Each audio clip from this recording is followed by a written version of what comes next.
She survived Pearl Harbor. She survived D-Day. She survived 2 nuclear bombs. And then, the United States Navy lost her. Not to an enemy, not to a storm. They lost her on purpose, and nobody has gone looking since. 65 miles southwest of Pearl Harbor, there is a stretch of open ocean that looks like every other stretch of open ocean. No buoy, no marker, no memorial. The water is 17,000 feet deep there, and somewhere at the bottom of it, according to records that haven't been updated since 1948, is a battleship. Not a forgotten one, not an obscure one. The USS Nevada, the only battleship to get underway during the attack on December 7th, 1941.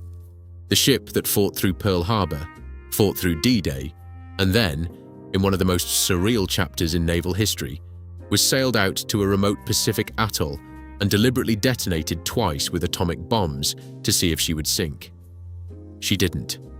So the Navy tried a third time. They loaded her with explosives, sent in aircraft, and spent 4 straight days trying to finish her off. When she finally went down, someone wrote down an approximate position in a logbook, and the Navy moved on. No follow-up survey, no confirmed coordinates. One of the most decorated warships in American history, a ship that survived things no ship was ever supposed to survive, has no verified grave.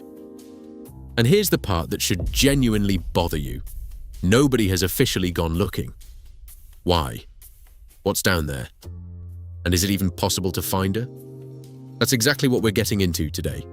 Before we start, what part of the world are you in? Drop a comment below, and don't forget to subscribe.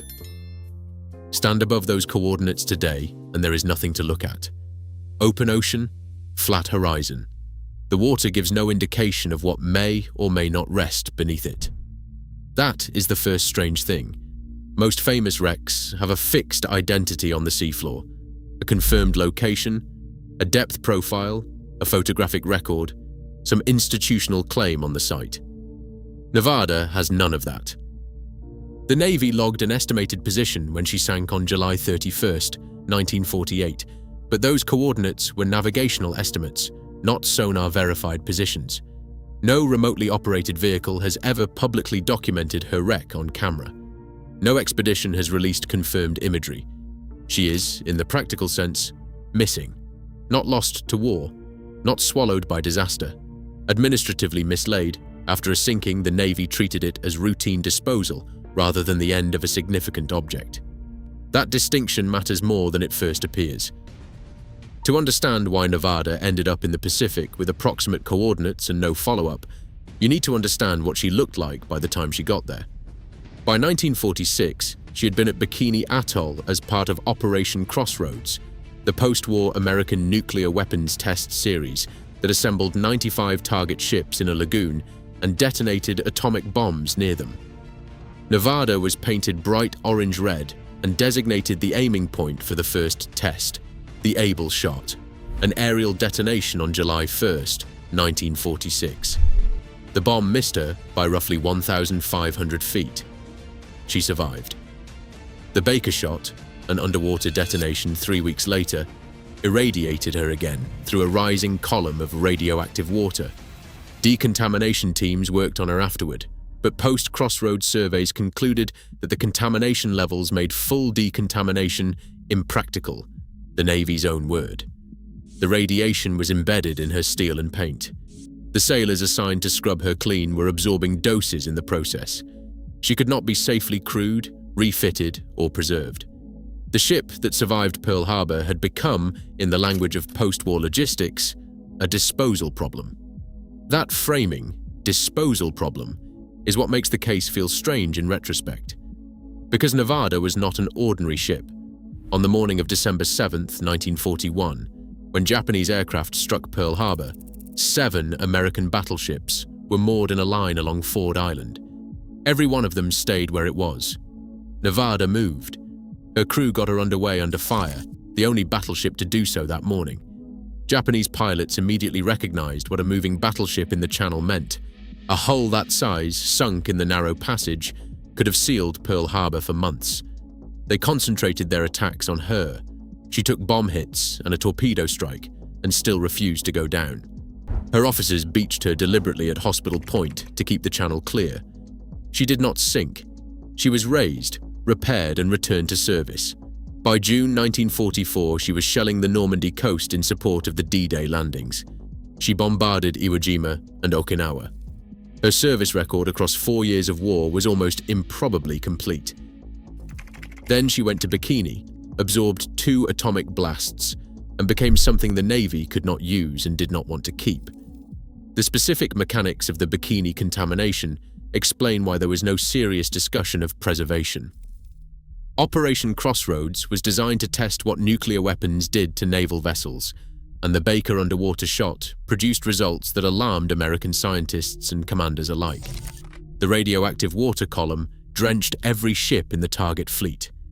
Nevada, already damaged from the Able shot, took the second irradiation in a compromised state. Contamination was not a surface phenomenon that could be washed away. It penetrated the steel, settled into joints and fittings, and lodged in paint layers throughout the hull. The men tasked with decontamination work after the tests were, by later analysis, receiving radiation exposure that would not have been acceptable under modern standards. The Navy eventually acknowledged this in the decades that followed, as Crossroads veterans sought recognition for health conditions they attributed to their service at Bikini. Nevada was not a preservable artifact after that. She was a radioactive hull in need of disposal. The decision to use her as a gunnery target and then scuttle her in deep water was, from a 1948 logistics standpoint, the logical conclusion. The problem is in what that logic left behind. In July 1948, the Navy used Nevada as a live fire target off the coast of Hawaii. Aircraft dropped bombs on her. Surface ships shelled her. She absorbed the punishment across multiple days and stayed afloat. There are accounts describing the frustration of crews watching a rusting, irradiated battleship refuse to go under, despite sustained attack. A torpedo fired by the submarine USS Redfish finally sank her on July 31, 1948. She went down in deep water, and the Navy recorded an estimated position. That position was based on the navigational technology of 1948, dead reckoning and visual observation, not satellite positioning, not sonar transponders, not any system capable of pinpointing a hull at 17,000 feet. The coordinates in the record are where observers believed she sank, not where she was confirmed to have settled. Because she was classified as disposed military property rather than a historic vessel, no one invested in precise documentation. No follow-up dive was planned. No survey was conducted. The paperwork was filed, and the case was considered closed. That is where the modern problem starts, not in 1941, but in the casual indifference of a bureaucratic ending.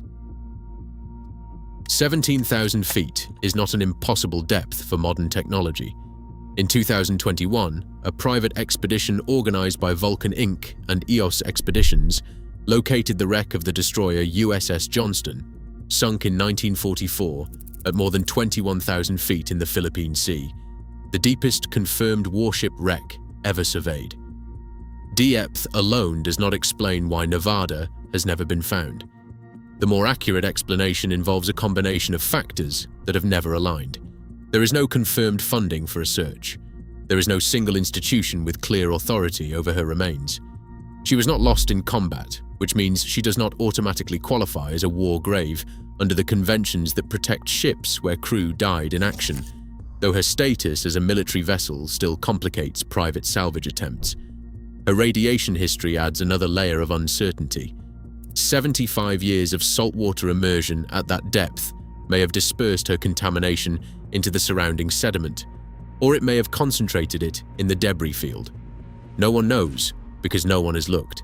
The Navy sank her, recorded an approximate location, and designated no authority to follow up. That gap has never been closed.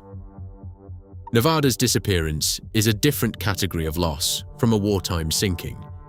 Ships lost in battle vanish in chaos, in darkness, in the confusion of catastrophic damage. Nevada was sunk deliberately, in peacetime, in documented conditions, by the same institution that built her. The loss of her precise location is not a mystery in the dramatic sense. It is a bureaucratic remainder, the consequence of treating a historically significant vessel as administrative waste. Her Pearl Harbor battle flag is preserved at the National Museum of the US Navy in Washington. The ship that flew it has no confirmed position on any chart. She is not the only one. Operation Crossroads produced dozens of irradiated target vessels, several of which were scuttled in deep water with approximate logging and no follow-up. Nevada is simply the most famous among them, the ship with the most documented wartime service, the most recognizable story, the least resolved ending. She was the only battleship moving on December 7th, 1941. She is now stationary somewhere in the Pacific, in a location no one has publicly confirmed. There is a memorial to USS Nevada at Pearl Harbor. Visitors can stand near the harbor and read about what she did on that morning in 1941. The flag she flew that day is behind glass in a museum. The ship herself lies at the bottom of the ocean at a depth that presses down with roughly 7,500 pounds per square inch, a pressure that would collapse an unprotected human body in an instant. Her steel has been corroding in cold, dark, salt water for longer than she was ever in active service. Whatever radioactive material remains in her hull is sitting in sediment no instrument has publicly measured. She refused to sink at Pearl Harbor. She refused to sink into a bikini. She refused to sink during 4 days of deliberate bombardment in 1948. When she finally went under, it was on someone else's terms, in an unverified position, at a depth that makes her effectively unreachable. The Pacific has had her for over 75 years. It has not said where.